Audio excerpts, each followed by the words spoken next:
Hello guys, welcome back to Gyani classes. आज के इस वीडियो लेक्चर में हम लोग लेकर आए हैं चैप्टर 4। चैप्टर 4 में आपको पढ़ना क्या है? तो चैप्टर 4 में आपको पढ़ना है प्रिंसिपल ऑफ इनहेरिटेंस। देखा जाए तो इस चैप्टर को हम लोग शॉर्ट में कहते हैं जेनेटिक्स। वैसे इस चैप्टर में 2022 में जितने भी क्वेश्चन पूछे गए हैं प्रीवियस ईयर, उन सारे क्वेश्चन का हम लोग वन बाय वन करके एनालाइसिस करेंगे। इससे पुराने वीडियो को अगर आपको देखना है तो हमारे इस आई बटन को आप क्लिक करेंगे और वो उससे पुराना वीडियो आप आराम से देख सकते हैं। तो गाइज बैठे बैठे क्या करना है कुछ काम। शुरू करते हैं क्वेश्चन सॉल्व करना, लेकर एहसान सर का नाम। तो गाइज सबसे पहले मैं आपके सामने 2022 में जितने भी इस चैप्टर से मतलब प्रिंसिपल ऑफ इनहेरिटेंस से जितने भी क्वेश्चन पूछे गए हैं वो सारे क्वेश्चन को मैं सबसे पहले आपके सामने लाना चाहूंगा। ये सारा क्वेश्चन है 2022 में पूछे गए बिहार बोर्ड के क्वेश्चंस का। तो सबसे पहले आप क्या करोगे, इसका स्क्रीनशॉट लेते हो गया गाइज स्क्रीनशॉट। अगला हम लोग क्या करेंगे कि इन सारे क्वेश्चन को वन बाय वन करके, चाहे वो ऑब्जेक्टिव हो या सब्जेक्टिव हो, वन बाय वन करके एनालाइसिस करेंगे। तो गाइज सबसे पहला क्वेश्चन जो है मैं आपके सामने लाना चाहता हूं विद एक्सप्लेनेशन। क्या था? An example of qualitative traits in human is. तो जवाब है स्किन कलर। कारण क्या है कि ये क्वालिटेटिव ट्रेट्स आपसे पूछ रहा है और ये क्वालिटेटिव ट्रेट्स में आप ये जान लो कि हमारे स्किन कलर के लिए 3 जीन रिस्पॉन्सिबल है। लाइक दैट हमने एक को कंसीडर किया ए, दूसरा बी और तीसरा सी। तो जैसे ये जो पर्सन नजर आ रहे हैं ये काफी प्योर व्हाइट है, तो इसके अंदर कौन जीन है? Small A, small B and small C. अगर आप यहाँ मिड में देखते हो तो मिड में इस पर्सन को हम सावला कह सकते हैं। सावला का मतलब ना बहुत गोरा ना बहुत काला। तो सावले वाले में जीन जो है capital A small A, capital B small B और कैपिटल सी स्मॉल सी। और अगर आप अफ्रीका जाते हो तो वहां पर कैसे लोगों को देखते हो? बिल्कुल काले काले लोगों को। क्यों? क्योंकि इसके अंदर जीन क्या है? Capital A capital A, capital B और कैपिटल सी। याद रहे, फेयर एंड लवली लगाने से आप गोरे नहीं होते हो, गोरे होते हो अपने जीन की वजह से। जितना ज्यादा जीन आपका रिसेसिव वाला फॉर्म का होगा उतना ज्यादा आप गोरे होगे, और जितना ज्यादा डोमिनेंट वाला जीन होगा उतने ज्यादा काले होगे। तो इन द सेंस अभी जो आपसे सवाल पूछा, ये सवाल क्या है कि an example of qualitative trait in human is. तो आपको सिंपल सा जवाब याद रखना है, स्किन कलर जो है वो क्वालिटेटिव ट्रेट्स के कैटेगरीज में आता है। आंसर है गाइस बी। आप क्या करोगे? इसका स्क्रीनशॉट लोगे। अगले क्वेश्चन में मैं बढ़ रहा हूं। नेक्स्ट क्वेश्चन ये बहुत हलवा क्वेश्चन और बहुत आसान क्वेश्चन। अगर आपने जेनेटिक्स चैप्टर उठाया है, मतलब प्रिंसिपल ऑफ इनहेरिटेंस उठाया है, जिसको मैं जेनेटिक्स कह रहा हूं, ये चैप्टर उठाया और अलील को नहीं समझा तो आगे गाइज आपको जेनेटिक्स समझ में नहीं आएगा। तो अलील क्या है? तो अलील हम लोग कहते हैं a pair of contrasting character को। अब यहां पे ध्यान दो, ये एक पेयर है, क्लियर? इसी को हम लोग कह रहे हैं अलील। कहता है different form of gene are called. तो सिंपल अलील कहेंगे। जवाब क्या है? बी। छोटा सा देखा जाए तो एक्सप्लेनेशन है अलील का, अगर वो आप याद कर लिए तो ये ऑब्जेक्टिव क्वेश्चन आपको आराम से बन जाएगा और आपको याद भी होगा। Pair of contrasting character is known as allele. Clear guys? चलो नेक्स्ट है main source of variation is. क्या कारण है वेरिएशन का? तो मैं आपको बता दूं कि इस 4 ऑप्शन में से मैंने सिलेक्ट किया है ऑप्शन सी को, because of meiosis cell division. Cell division 2 तरह के होते हैं, माइटोसिस और दूसरा होता है मियोसिस। जो मियोसिस सेल डिवीजन होते हैं, उस मियोसिस सेल डिवीजन में एक टाइम आता है जब 2 क्रोमोसोम के बीच में क्रॉसिंग ओवर होता है, और यही क्रॉसिंग ओवर एक्चुअल रीजन बनाता है किस चीज का?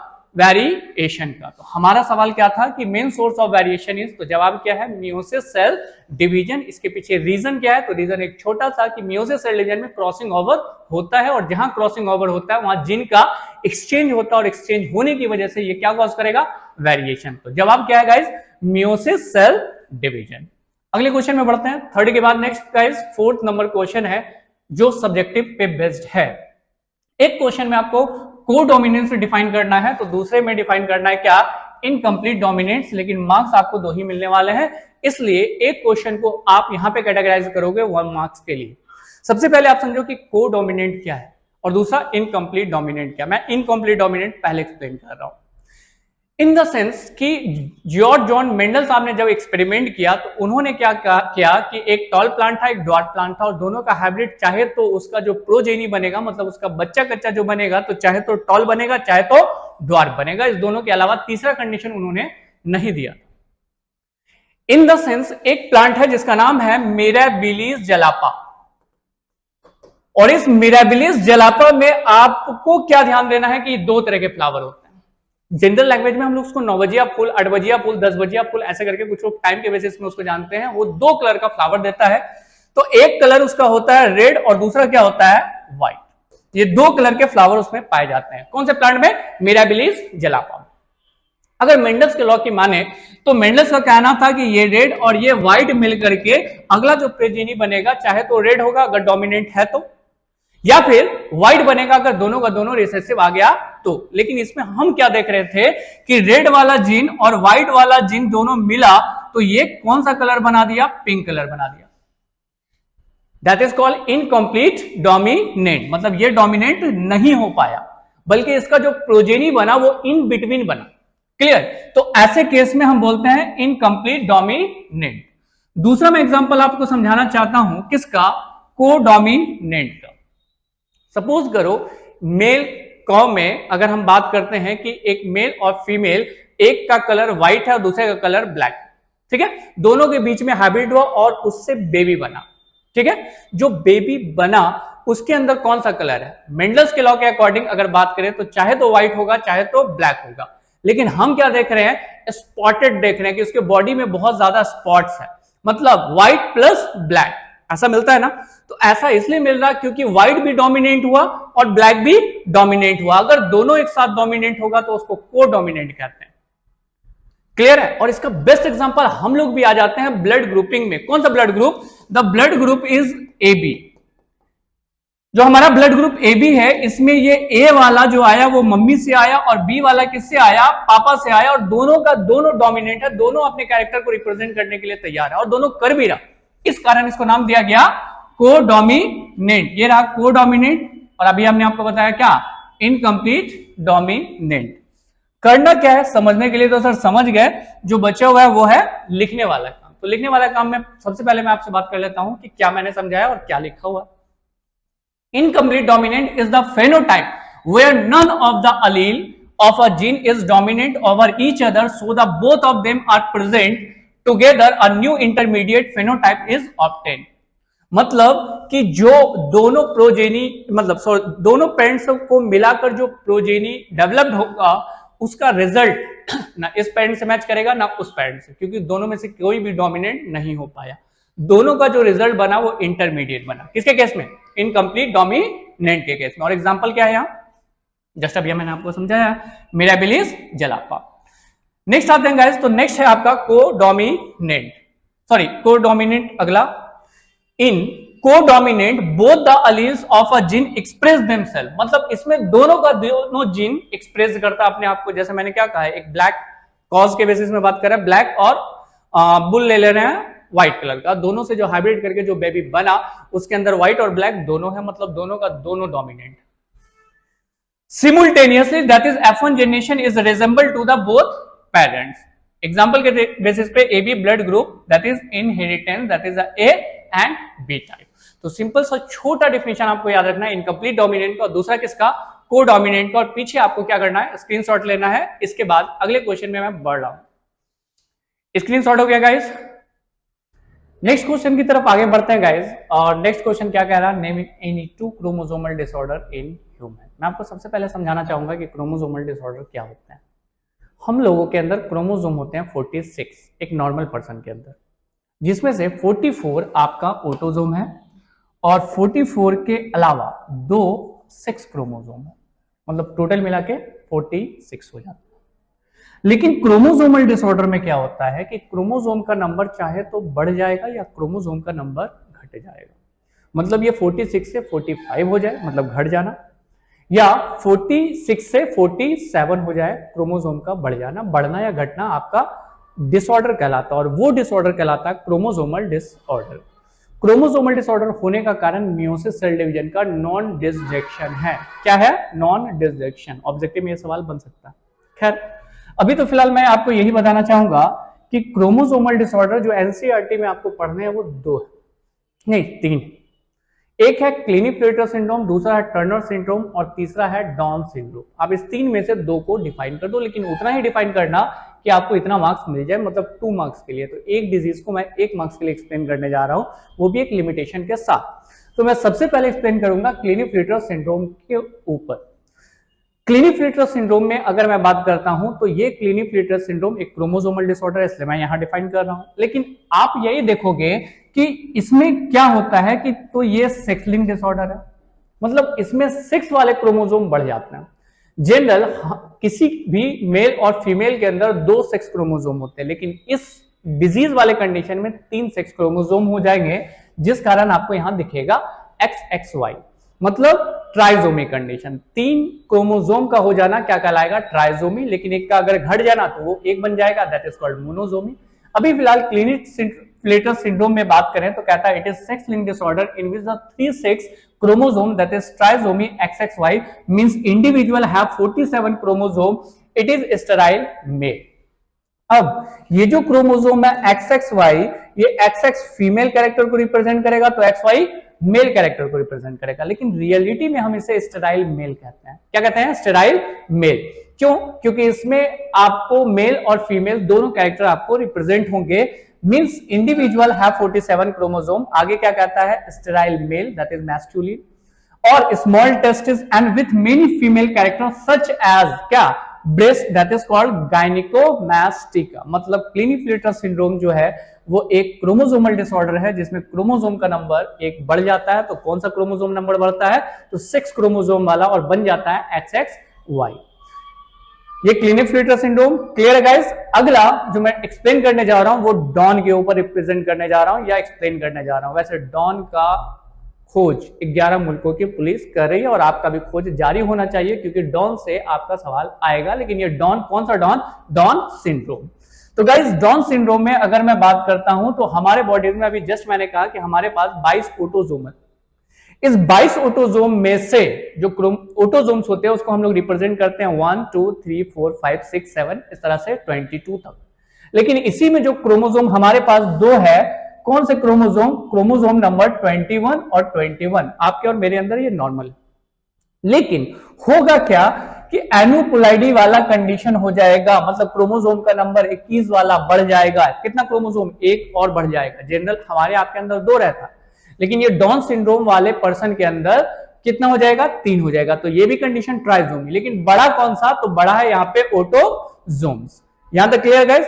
तो ऐसे केस में अगर हम बात करते हैं तो कहता है it is an autosomal aneuploid trisomic disease caused due to the presence of additional copy of chromosome that is chromosome number 21 that is trisomy in the human। Generally जिसको भी ये डिजीज होता है, जिस बच्चे को ये डिजीज होता है, वो बच्चा लंबे समय तक सर्वाइव नहीं कर पाता है, क्योंकि they are suffering from the congenital heart disease. After certain times के बाद उसका डेथ हो जाता है, मेंटल रिटायर्ड रहता है, मतलब समझ वगैरह उतना ज्यादा डेवलप नहीं हो पाता है एक क्रोमोसोम के बढ़ने की वजह से। And the disease is called chromosomal disorder. आप इसका स्क्रीनशॉट लेंगे। नेक्स्ट क्वेश्चन की तरफ मैं बढ़ रहा हूं जस्ट इसके बाद, और आई होप सो कि ये आज का लास्ट क्वेश्चन है। चलो स्क्रीनशॉट ले लीजिए गाइस। नेक्स्ट क्वेश्चन है आपका 6, जिसमें कह रहा कि define the crossing over, describe the process with the help of diagram. I will explain the crossing over. सबसे पहले क्रॉसिंग ओवर होता कौन से सेल डिवीजन में है? तो जवाब मैं आपको बता दूं कि मियोसिस सेल डिवीजन में क्रॉसिंग ओवर होता है, और क्रॉसिंग ओवर ही रिस्पॉन्सिबल है वेरिएशन के लिए। तो यहां पर सबसे पहले मियोसिस सेल डिवीजन को मैं 2 पार्ट में डिवाइड कर दूंगा। पहला जिसको मैं कहूंगा मियोसिस फर्स्ट, और दूसरा जिसको हम कहेंगे मियोसिस सेकंड। मतलब meiosis cell division can complete in 2 phases, first meiosis first and second meiosis second. हो गया। मियोसिस फर्स्ट में कुछ फेजेस होते हैं, जैसे प्रोफेज फर्स्ट। प्रोफेज फर्स्ट के बाद अगला फेज आता है जिसको बोलते हैं मेटाफेज फर्स्ट। मेटाफेज फर्स्ट के बाद अगला फेज आता है जिसको बोलते हैं एनाफेज फर्स्ट, और एनाफेज फर्स्ट के बाद लास्ट होता है जिसको हम लोग गाइस कहते हैं टेलोफेज। क्या? Telophase first. इस प्रोफेज फर्स्ट के कुछ सब फेजेस हैं, जैसे अगर मैं इसमें बात करूं तो लेप्टोटीन, दूसरा गाइस जिसका नाम है जाइगोटीन, नेक्स्ट है पैंकाइटीन।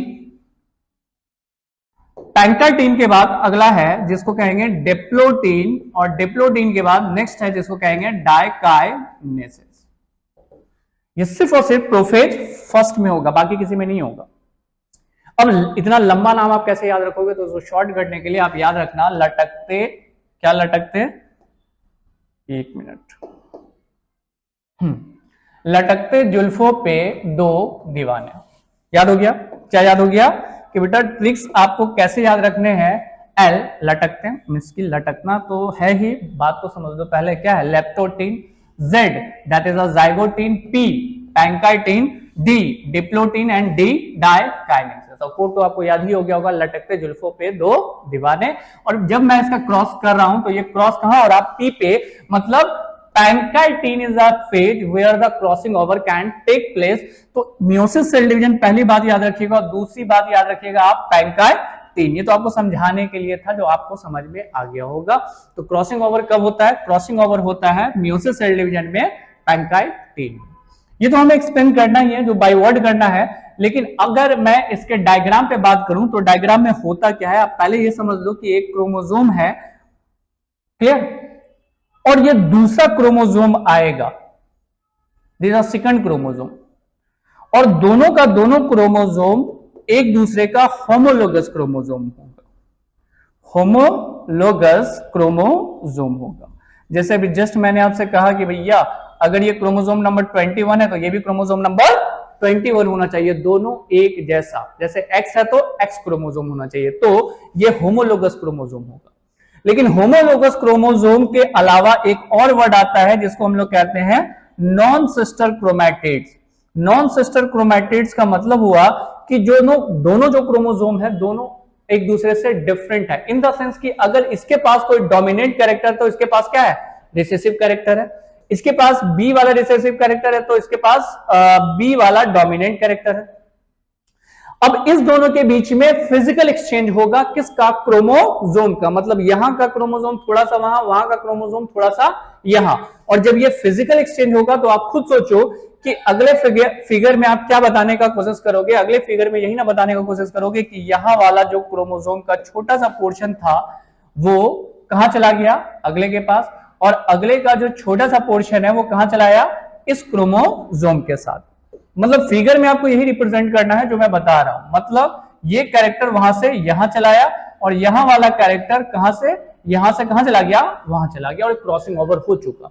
जब क्रॉसिंग ओवर हुआ तो क्रोमोसोम का एक नया कॉम्बिनेशन बना, और यही कॉम्बिनेशन आपका वेरिएशन का काउज होगा। Clear guys? तो इस तरह का फोटो से रिप्रेजेंट कर देना है, जिसमें आपसे ये जो लाइन कह रहा, describe the process with the help of diagram. तो इस तरह का डायग्राम बनाना है क्रॉसिंग ओवर के लिए। आप फिलहाल इसका स्क्रीनशॉट लेंगे, उसके बाद मैं सब्जेक्टिव जो लाइन कह रहा है डिफाइन द क्रॉसिंग ओवर, उसको भी मैं आपके सामने पेश कर दे रहा हूं। फोटो गया गाइस? चलो ठीक, इसको मैं इरेज कर रहा हूं, और इरेज करने के बाद आपके सामने पैटर्न ला दे रहा हूं जो आपके सामने होगा। The crossing over take place in pachytene, अभी जस्ट डिस्क्राइब किए हैं, of meiosis cell division in which the exchange of genetic material. अभी क्या हो रहा था, जेनेटिक मटेरियल का एक्सचेंज हो रहा था, take place between the two, क्या, टू नॉन सिस्टर क्रोमैटिड्स। अभी मैंने क्या कहा, एक था येलो कलर से और दूसरा ग्रीन कलर से, तो दोनों नॉन सिस्टर क्रोमैटिड्स है लेकिन होमोलोगस। क्लियर है? आगे two homologous chromosome, that is it finally leads to the recombination of genetic material on the two chromosome. आगे लास्ट लाइन कहता है result variation occur to the progeny. क्या करना है गाइस, अब इसका आप स्क्रीनशॉट ले लोगे। हो गया स्क्रीनशॉट? चलो, तो गाइस आज का ये वीडियो लेक्चर यहीं खत्म होता है। नए वीडियो के लिए बने रहिए हमारे साथ हमारे इस YouTube चैनल में। आज के लिए थैंक यू एंड बाय।